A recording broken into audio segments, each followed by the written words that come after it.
ಭಾಳ ಚೆನ್ನಾಗಿ ಕಂಪೇರಿಂಗ್ ಮಾಡ್ತಾ ಇದ್ದೀನಿ. ನಿಮಗೆ ಪಕ್ಕದಲ್ಲಿ ಗೆಳೆಯ ಕೂತಿದ್ದಾನೆ. ನಾನು ಇವತ್ತು ಅವನ ಪುಸ್ತಕ ಬಿಡುಗಡೆಗೆ ಬಂದಿದ್ದೀನಿ ಅಂತ ಈಗಲೂ ಹಾಗೆ ತಿಳ್ಕೊಂಡು ಕೂತಿದ್ದೇನೆ. ಭಾಳ ಸಣ್ಣ ಸುಂದರವಾದ ಒಂದು ವೇದಿಕೆ. ಇದು ನೋಡ್ತಾ ಇರ್ಬೇಕಾದ್ರೆ ಒಂದು ಘಟನೆ ನೆನಪಾಗ್ತಾ ಇತ್ತು. ಇಂಡಿಯಾದಲ್ಲಿ ಭಾಳ ದೊಡ್ಡ ಮೂಮೆಂಟ್ ಬಂತು. ಆಮೇಲೆ ಅದನ್ನು ನಾವು ಪ್ರೋಗ್ರೆಸಿವ್ ಮೂಮೆಂಟ್ ಅಂತೀವಿ, ಕನ್ನಡದಲ್ಲಿ ಪ್ರಗತಿಶೀಲ ಚಳುವಳಿ ಅಂತ ಕರಿತೀವಿ. ಈ ಪ್ರಗತಿಶೀಲ ಚಳುವಳಿ ಅಂತಕ್ಕಂಥ ಕಿಡಿಯನ್ನು ತೆಗೆದುಕೊಂಡು ಬಂದವನು ಒಬ್ಬ ಮನುಷ್ಯ, ಉರ್ದು ಲೇಖಕ. ಅವನ ಹೆಸರು ಸಜ್ಜದ್ ಜಾಹೀರ್ ಅಂತೆ. ಅವನು ಇಂಗ್ಲೆಂಡಿಗೆ ಹೋಗಿದ್ದ. ಇಂಗ್ಲೆಂಡಿನಲ್ಲಿ ಮೊಟ್ಟ ಮೊದಲ ಪ್ರೋಗ್ರೆಸಿವ್ ಮೂಮೆಂಟ್ ಅಲಯನ್ಸ್ ಅಂತೇಳಾಯಿತು. ಅದರೊಳಗೆ ರವೀಂದ್ರನಾಥ್ ಟ್ಯಾಗೋರ್ ಇದ್ದರು ಇಂಡಿಯಾದಿಂದ, ಅಮೇರಿಕನ್ದ ಹೆಮಿಂಗ್ವೇ ಇದ್ದ, ಫ್ರಾನ್ಸ್ನಿಂದ ಲೇಖಕರಿದ್ದರು. ಎಷ್ಟು ಜನ ಇದ್ದರು ಈ ಲೇಖಕರು ಅಂತ ಕೇಳಿದ್ರೆ 7 ರಿಂದ 8 ಜನರ ಒಂದು ಸಣ್ಣ ಸಣ್ಣ ಆಲೋಚನಾ ಕ್ರಮ ಅದು. ಅಂಥ ಒಂದು ಸಣ್ಣ ಆಲೋಚನೆ ಎಷ್ಟು ದೊಡ್ಡ ಪ್ರಮಾಣದಲ್ಲಿ ಬೆಳೀತು ಅಂದರೆ ಜಗತ್ತಿನ ಎಲ್ಲ ಭಾಷೆಗಳಲ್ಲಿ, ಭಾರತದಲ್ಲೇ ಎಷ್ಟೊಂದು ಭಾಷೆಗಳು, ಜಗತ್ತಿನ ಎಲ್ಲ ಭಾಷೆಗಳಲ್ಲಿ, ಉಪಭಾಷೆಗಳಲ್ಲಿ ಪ್ರಗತಿಶೀಲ ಚಳುವಳಿ ಅಂತೇಳಿ ಅದು ಬೆಳೀತಾ ಹೋಯಿತು. ಯಾಕೆ ಈ ಘಟನೆಯನ್ನು ಇಲ್ಲಿ ಸ್ಮರಿಸಿಕೊಳ್ಬೇಕಾಯಿತು ಅಂದರೆ, it is not always the people, the number of the people which is very important, but the quality of the people is also very important. ಜನ ಎಷ್ಟು ಸೇರಿದ್ದಾರೆ ಅನ್ನೋಕ್ಕಿಂತಲೂ ಆಲೋಚಿಸುವ ತಲೆಗಳೆಷ್ಟು ಸೇರಿದ್ದಾವೆ ಅಂತಕ್ಕಂಥದ್ದು ಬಹಳ ಮುಖ್ಯ. ಓಶೋ 8 ಸಾರಿ ಬರೆದಿದ್ದೆ. ನಾನು ಹ್ಯಾವ್ ರಿಟನ್ 8 ಟೈಮ್ಸ್. ಮತ್ತೆ ಮತ್ತೆ ನನ್ನ ವೇದಿಕೆಗೆ, ಸಮಾಜಕ್ಕೆ ಮುಖಾಮುಖಿಗೊಳಿಸಿರ್ತಕ್ಕಂಥ ಬಹಳ ದೊಡ್ಡ ಮನುಷ್ಯ ಅಂತ ನಾನು ಹೇಳೋದಿಲ್ಲ, ಬಟ್ ಒಬ್ಬ ಮನುಷ್ಯ, ಒಬ್ಬ ಜೀವಂತ ಮನುಷ್ಯ, ಒಬ್ಬ ಕ್ರಿಯಾಶೀಲ ಮನುಷ್ಯ, ಒಂದು ಚಿಂತನೆ ಮತ್ತು ಸಂವೇದನೆಗಳನ್ನು ಇಟ್ಟುಕೊಂಡಿರ್ತಕ್ಕಂಥ, ಭಿನ್ನ ಸಂವೇದನೆಗಳನ್ನು, ಚಿಂತನ ಕ್ರಮವನ್ನು ಇಟ್ಕೊಂಡಿರ್ತಕ್ಕಂಥ ಒಬ್ಬ ಮಹತ್ವದ ಲೇಖಕ. I don't try to discriminate writers as great writers, good writers, celebrated writers. ಇದು ಭಾಳ ಸರಿ ಮಾಡ್ತಿರ್ತೇವೆ. ಹಿರಿಯ ಲೇಖಕರು, ಕಿರಿಯ ಲೇಖಕರು, ವಯಸ್ಸಾದ ತಕ್ಷಣ ಯಾರೂ ಹಿರಿಯರಾಗೋದಿಲ್ಲ, ವಯಸ್ಸು ಚಿಕ್ಕದಿದ್ದ ಮಾತ್ರಕ್ಕೆ ಯಾರು ಕಿರಿಯರೂ ಆಗೋದಿಲ್ಲ. ಅನೇಕ ವೇದಿಕೆಗಳಲ್ಲಿ ಮಾತಾಡ್ತಾರೆ. ಮರಾಠಿಯಲ್ಲಿ ನಾಮದೇವ ಇದ್ದ, ಎಷ್ಟು ವರ್ಷ ಬದುಕಿದ. ಹಾಗೆ ನೋಡಿದ್ರೆ Osho ಬದುಕಿದ್ದೆಷ್ಟು. he lived for a very short period. ಅವರು ಹಾಕಿಕೊಂಡಿರ್ತಕ್ಕಂಥ ಯೋಜನೆ, ಒಪ್ಪಿಕೊಂಡಿರ್ತಕ್ಕಂಥ, ಎದುರಿಸಿರ್ತಕ್ಕಂಥ ಸಮಸ್ಯೆಗಳನ್ನು ನೋಡಿದ್ರೆ ಇನ್ಫ್ಯಾಕ್ಟ್ ಅವ್ರಿಗೊಂದು 1000 ವರ್ಷ ಆಯುಷ್ಯ ಬೇಕಾಗಿತ್ತು. ಆದರೆ ಅಂಥ ಮನುಷ್ಯ 100 ವರ್ಷವೂ ಬದುಕಲಿಲ್ಲ. ಬದಲಾಗಿ 57-60ರ ಗಡಿ ಒಳಗೆ ತಮ್ಮ ಯೋಜನೆಯನ್ನು ಕಂಪ್ಲೀಟ್ ಮಾಡಿರ್ತಕ್ಕಂಥದ್ದು. ಯಾರು ಈ ಥರ ದುಡಿತಾರೆ? ನಮ್ಮಲ್ಲಿ ನಮ್ಮೂರ ಪಕ್ಕದಲ್ಲಿ ಮೊದಲ ಚೆನ್ನ ಅಂತ ಬಂದರು. ಅವರು ಭಾಳ ದೀರ್ಘಕಾಲ ಬದುಕಲಿಲ್ಲ. ಜಾನ್ ಕೀಟ್ಸ್ ದೀರ್ಘಕಾಲ ಬದುಕಲಿಲ್ಲ. ಬೈರನ್ ದೀರ್ಘಕಾಲ ಬದುಕಿಲ್ಲ. ಜಗತ್ತಿನ ಸರ್ವಶ್ರೇಷ್ಠ ಲೇಖಕರು ಅಂತೇಳಿ ನಾವು ಇವತ್ತೇನು ಪರಿಗಣಿಸ್ತಾ ಇದ್ದೇವೆ, most of them live very short period. ಅಮೇರಿಕಾದಲ್ಲಿ ಎಮಿಲಿ ಡಿಕಿನ್ಸನ್ ಅಂತಕ್ಕಂಥ ಒಬ್ಬ ಲೇಖಕಿ ಬಂದು, ಭಾಳ ಸಣ್ಣ ಬದುಕಿ. ಎಮಿಲಿ ಬ್ರಾಂಟೆ ಅಂತಕ್ಕಂಥ ಲೇಖಕಿ ಬಂದು ಇಂಗ್ಲೆಂಡಿನಲ್ಲಿ ಭಾಳ ಸಣ್ಣ ಪೀರಿಯಡ್, ಒಂದೊಂದೇ ಕೃತಿ. ನಾವು ಅಂದ್ಕೊಳ್ತೇವೆ ಲೇಖಕ ಭಾಳ ಪ್ರಚಾರ, sorry, sometimes your publicity is also.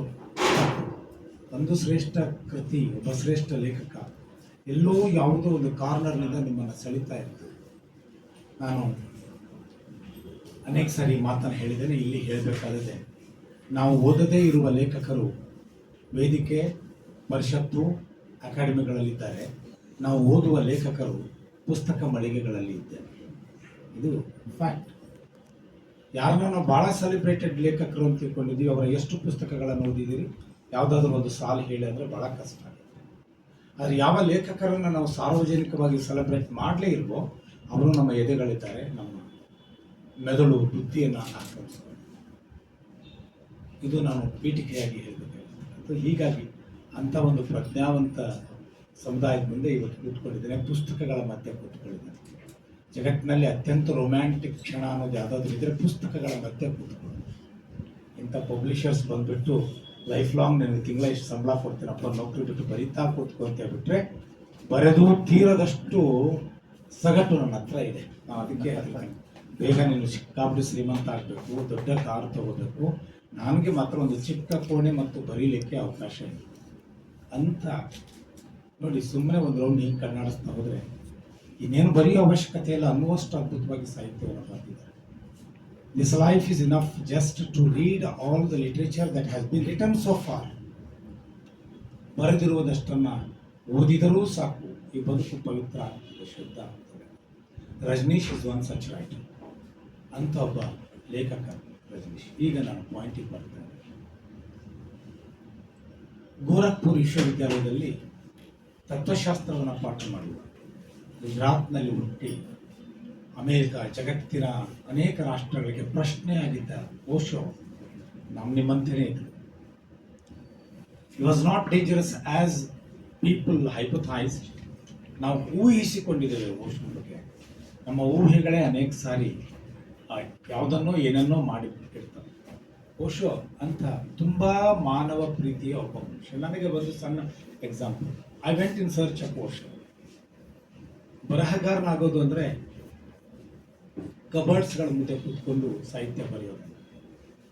ಒಬ್ಬ ಬರಹಗಾರನಿಗೆ ಅಕ್ಷರ ಪರಿಚಯ, ಅಭಿವ್ಯಕ್ತಿಯ ಕ್ರಮ ಎಷ್ಟು ಇಂಪಾರ್ಟೆಂಟೋ ಅಷ್ಟೇ ಇಂಪಾರ್ಟೆಂಟ್ ಒಂದು ಸತ್ಯವನ್ನು ಹುಡುಕ್ತಾ ಹೋಗೋದು, ಒಬ್ಬನನ್ನು ಹುಡುಕ್ತಾ ಹೋಗೋದು. ನಾನು PhD ಮಾಡುವಾಗ ಬೈ ಪ್ರಾಡಕ್ಟ್ ಆಗಿ ಸಿಕ್ಕೋನು ಓಶೋ. ಮೈ PhD was on something else. ಓದು ಅನ್ನೋದೇ ಇದೆ. ಓದು ಅನ್ನೋದು ಯಾವಾಗಲೂ ಒಂದು ಅಚ್ಚರಿ, ಬರಹ ಅನ್ನೋದು ಯಾವಾಗಲೂ ಒಂದು ಅಚ್ಚರಿ. ಯಾಕೆ ಈ ಎರಡು ಅಚ್ಚರಿಗಳಂದರೆ ಬದುಕು ಅನ್ನೋದು ಬಹಳ ದೊಡ್ಡ ಅಚ್ಚರಿ. ಬದುಕಿನಲ್ಲಿ ಪ್ರತಿ ಕ್ಷಣವು, ಇವತ್ತು ಬೆಳಿಗ್ಗೆ ಏನೋ ಅಂದ್ಕೊಂಡಿರ್ತೇವೆ, ಸಾಯಂಕಾಲವರೆಗೆ ಏನೇನೋ ಆಗಿ ಹೋಗ್ಬಿಡ್ತದೆ. ಹೀಗೆ ಬರಹ ಮಾಡುವಾಗಲೂ ಕೂಡ ಏನೇನೋ ಆಗಬೇಕು. ಒಂದು ಪುಸ್ತಕ ಅಂದರೆ ಇಲ್ಲಿಂದ ಸ್ಟಾರ್ಟ್ ಆಗಿ ಇಲ್ಲಿ ಎಂಡ್ ಆಗೋದಲ್ಲ.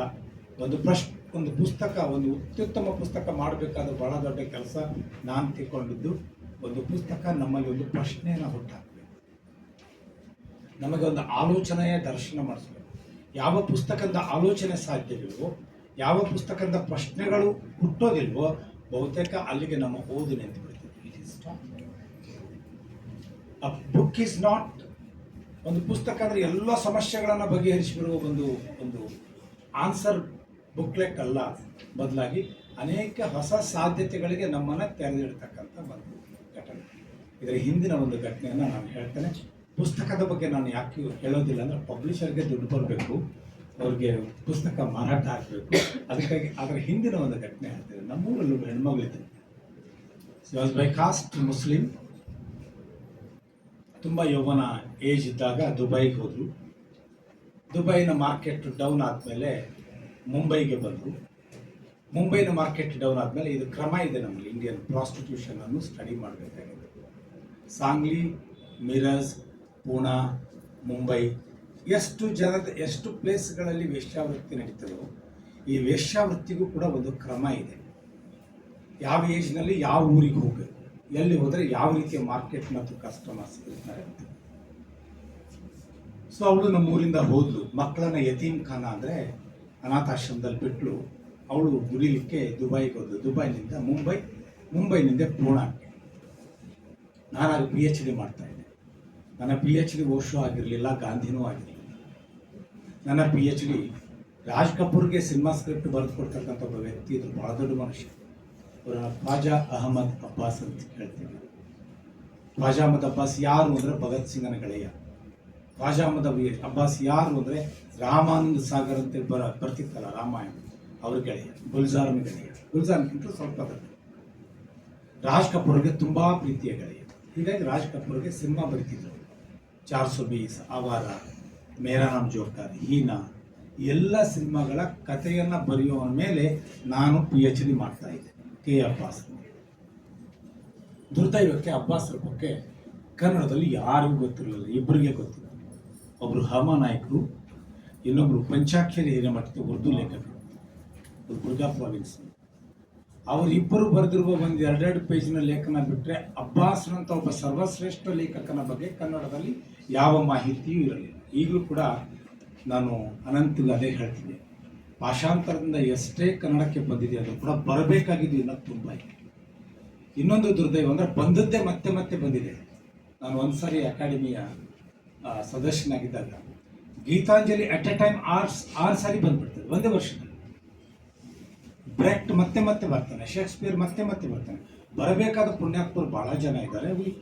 ಇದರ ಅರ್ಥ ನಮ್ಮ ಓದು ಬೇರೆ ಬೇರೆ ಕಡೆ ಹರಿತಾ ಇಲ್ಲ, ಸೀಮಿತಗೊಂಡಿದೆ, ಎಲ್ಲೋ ಬಂದು. ಆ ಪಾಯಿಂಟ್ ಬಿಡೋಣ. ಅಬ್ಬಾಸರ ಬಗ್ಗೆ PhD ಮಾಡ್ತಾ I went in search of material.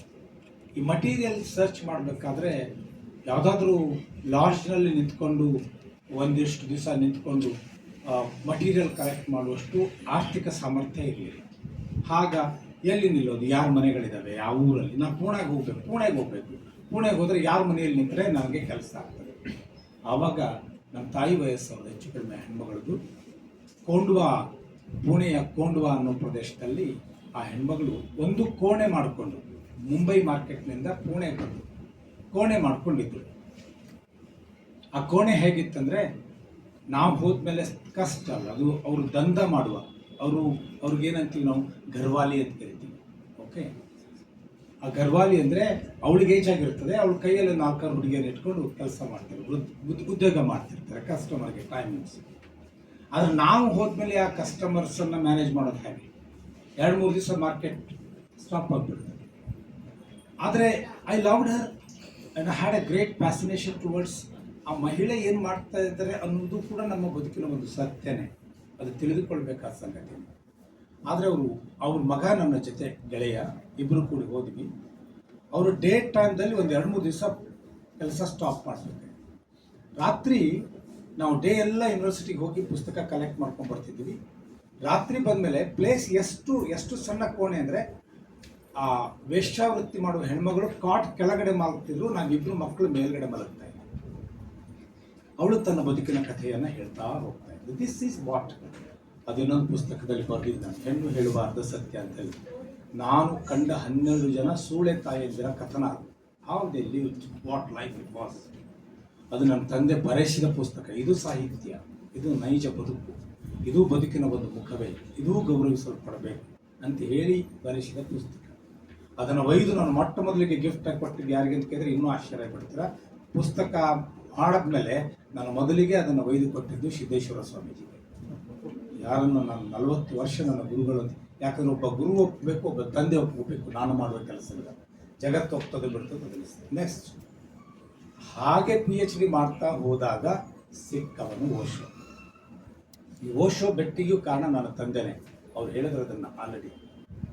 Dharmaveera ಭಾರತಿಯವರು ಒಂದು ಪತ್ರಿಕೆ ನಡೆಸ್ತಾ ಇದ್ರು. ಧರ್ಮವೀರ ಭಾರತಿ ಬಹಳ ದೊಡ್ಡ ಲೇಖಕ, ಹಿಂದಿಯ ಬಹಳ ದೊಡ್ಡ ಲೇಖಕ, ಉರ್ದುವಿನ ಬಹಳ ದೊಡ್ಡ ಲೇಖಕ. ಅವರು ಧರ್ಮಯುಗ್ ಅಂತ ಒಂದು ಪತ್ರಿಕೆ ನಡೆಸ್ತಾ ಇದ್ರು. ಆ ಧರ್ಮಯುಗ್ ಪತ್ರಿಕೆಯಲ್ಲಿ ಮೊಟ್ಟ ಮೊದಲಿಗೆ ಓಶೋ ಅರೆಸ್ಟ್ ಆಗಿರುವ ಒಂದು ಫೋಟೋ ಬರ್ತಿದ್ರು. ಆವಾಗ ನಮ್ಮ ತಂದೆ ಕೇಳಿದೆ, ಮಧ್ಯಾಹ್ನ ಮಲಗಿದ್ದು ನಾವಿಬ್ಬರು ಜೊತೆಯಾಗಿ. ಫಾದರ್ ಕೇಳಿದೆ, ವಾಟ್ ಈಸ್ ದಿಸ್, ಇನ್ಯಾರು ಅಂತ ಹೇಳಿ. ಅವನು ಬಹಳ ದೊಡ್ಡ ಮನುಷ್ಯ, ಅರೆಸ್ಟ್ ಆಗಿದ್ದಾನೆ. ಆದರೆ ನಮ್ಮ ತಂದೆ ಹೇಳಿದ್ರು, ಇವರು ಬಹಳ ದೊಡ್ಡ ಮನುಷ್ಯ. ಇದು ಫಸ್ಟ್ ಇಂಡಿಕೇಶನ್ ಟುವರ್ಡ್ಸ್ ಓಶೋನ ಬಗ್ಗೆ ನನ್ನ ಮೊಟ್ಟ ಮೊದಲ ಕುತೂಹಲ. ನಂತರ ಹುಡುಕ್ತಾ ಅನೇಕ ವರ್ಷಗಳು ಹೋಗ್ಬಿಟ್ಟು ಪುಣೆಗೆ ಬಂದೆ. ಪುಣೆಗೆ ನಾನು ಬಂದಾಗ ಓಶೋ ಅವರ ಕೊನೆಯ ದಿನಗಳು, ಆಲ್ಮೋಸ್ಟ್ ಒಂದೂವರೆ ವರ್ಷ ಆಗಿತ್ತು ಅವರು ಡೆತ್ ಆಗಿ. ನಾವು PhD ಒಂದು ನೆಪ ಮಾಡ್ಕೊಂಡು ನಿಂತಿದ್ದೆಲ್ಲ ಮಾಡ್ತಾ ಇದ್ವಿ. ನಂತರ ಆ ಹೆಣ್ಮಗಳಿಗೆ ಕೇಳಿಕೊಂಡು ನಾನು ಪುಣೆ ಆಶ್ರಮಕ್ಕೆ ಹೋದೆ. ಪುಣೆ ಆಶ್ರಮದಲ್ಲಿ ಒಂದು ಇಂಟ್ರೆಸ್ಟಿಂಗ್ ಥಿಂಗ್ ಇದೆ, ಅದನ್ನು ಹೇಳಿ ಒಂದು ಮಾತು ಮುಗಿಸ್ತೀನಿ.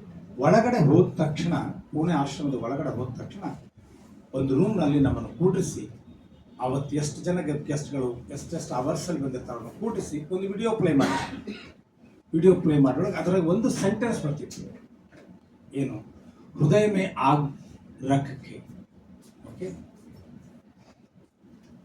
आपके हाथों में आप फूलों की याद करते हैं या स्वप्न देखते हैं, तो वो कैसे, how can it possible, keeping the fire in the heart, if you expect flowers in the hand, how it is possible, because this hand is connected to your heart. If you expect flowers in your heart, in your hand, your heart should be flowery. It should know the culture of the flower. Then only you are expecting two opposite things in the same body. Dichotomy in the body ಅನ್ನೋದು ಮೊದಲಿಗೆ ಬರ್ತಾ ಇದೆ. ಅಲ್ಲಿಂದ 3 days ತಿರುಗಾಟ, ಹುಡುಕಾಟ.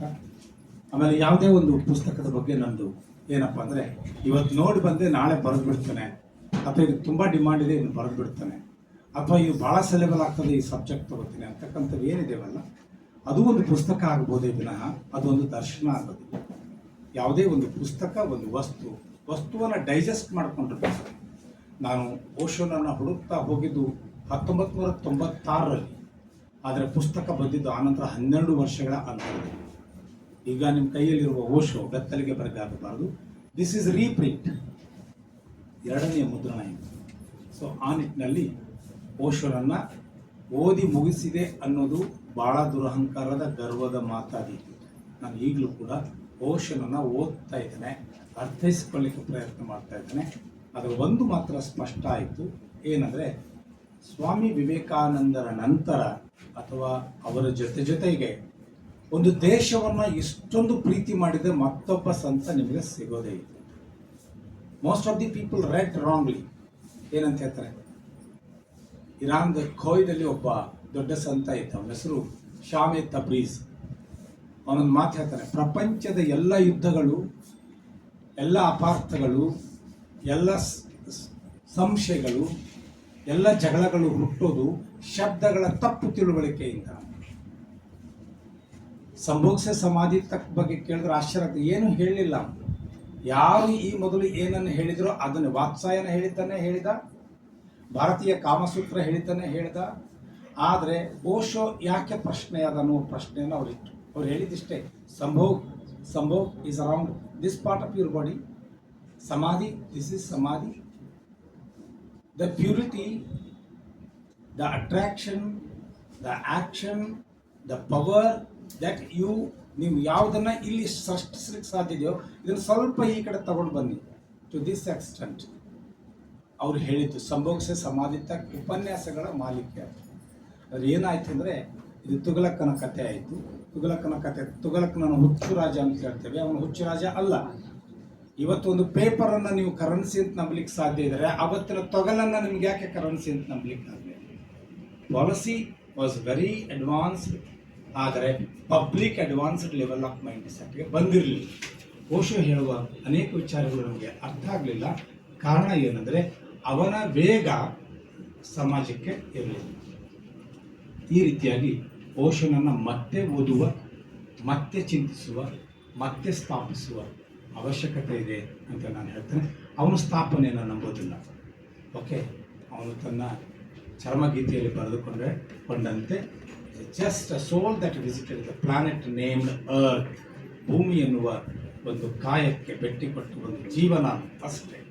So ಇಂಥ ಓಶೋನನ್ನು 2ನೆಯ ಮುದ್ರಣದಲ್ಲಿ ಗೆಳೆಯ ಅನಂತ್ ಬಹಳ ಸೊಗಸಾಗಿ ನನಗೆ ಪುಸ್ತಕ ಬರೆಯೋದು ಎಷ್ಟು ದೊಡ್ಡದೋ ಅದಕ್ಕಿಂತಲೂ ದೊಡ್ಡದು ಅದನ್ನು ಮುಟ್ಟಿಸುವ, ಪ್ರಕಟಿಸುವ ಕ್ರಮ.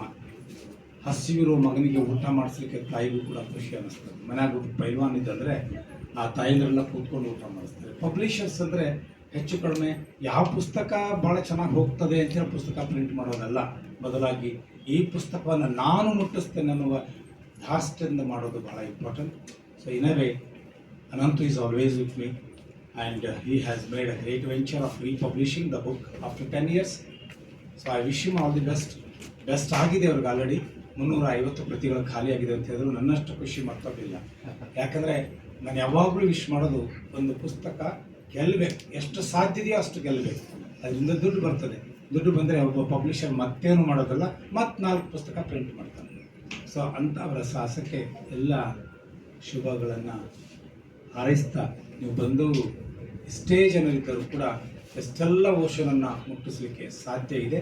ಆ ಸಾಧ್ಯತೆ ತಮಗೂ ದಕ್ಕಲಿ. ಇವತ್ತು ಓಶೋ ನಿಮ್ಮ ಕೈಗೆ, ನಿಮ್ಮ ಗ್ರಂಥಾಲಯಗಳಿಗೆ ಮುಟ್ಟಿ. ಇದು ಮನೆಯಲ್ಲಿರುವ ಪ್ರತಿಯೊಬ್ಬರು, ನಿಮ್ಮ ಶ್ರೀಮತಿಯವರನ್ನ ಸೇರಿಕೊಂಡು, ನಿನ್ನೆ ನನ್ನ ಮಿಸ್ಸಸ್ ಒಂದು ಪುಸ್ತಕ ತೊಗೊಂಡೋಗಿದ್ವಿ. ಒಬ್ಬ ಕ್ಲರ್ಕ್, ಸ್ಟೇಟ್ ಹ್ಯೂಮನ್ ರೈಟ್ಸ್ ಕಮಿಷನ್ದಲ್ಲಿ ಒಬ್ಬ ಕ್ಲರ್ಕ್ ಆ ಪುಸ್ತಕ ತೊಗೊಂಡು ಓದ್ದ. ಪುಸ್ತಕದ ಶ್ರೇಷ್ಠತೆ ಇರೋದು ಎಲ್ಲಿ ಅಂದರೆ, ಒಬ್ಬ ಸಾಮಾನ್ಯನೂ ಅದನ್ನು ಓದುವಂತಿರಬೇಕು, ಮನೆಯಲ್ಲಿ ಆರಾಮಾಗಿ ಟೇಬಲ್ ಮೇಲೆ ಇಟ್ಟು ಹೋಗುವಂತಿರಬೇಕು. ಹಾಗೆ ಎಲ್ಲ ಪುಸ್ತಕಗಳು ಇರೋದಿಲ್ಲ. Some books are very poisonous pills. ಪುಸ್ತಕದಲ್ಲಿ ಕೂಡ ವಿಷ ಇದೆ, ಪುಸ್ತಕಗಳು ಕೂಡ ಮಾರಕ ಆಗಿದ್ದಾವೆ. ಅಂಥ ಪುಸ್ತಕಗಳನ್ನು ಸೃಷ್ಟಿ ಮಾಡೋದಕ್ಕಿಂತಲೂ ಇಂಥ ಚಿಂತಕರನ್ನು ಮುಂದಿಟ್ಟರೆ ಕುಟುಂಬದ ಆಲೋಚನಾ ಕ್ರಮ ಬದಲಾಗ್ತದೆ, ಭಿನ್ನವಾದಂಥ ಬದುಕು ಮತ್ತು ಭಾರತವನ್ನು ನೋಡಲಿಕ್ಕೆ ಸಾಧ್ಯ ಆಗ್ತದೆ ಅಂತ ಆಶಿಸಿ ನನ್ನ ಮಾತುಗಳನ್ನು ಮುಗಿಸ್ತೇನೆ. ನಮಸ್ಕಾರ.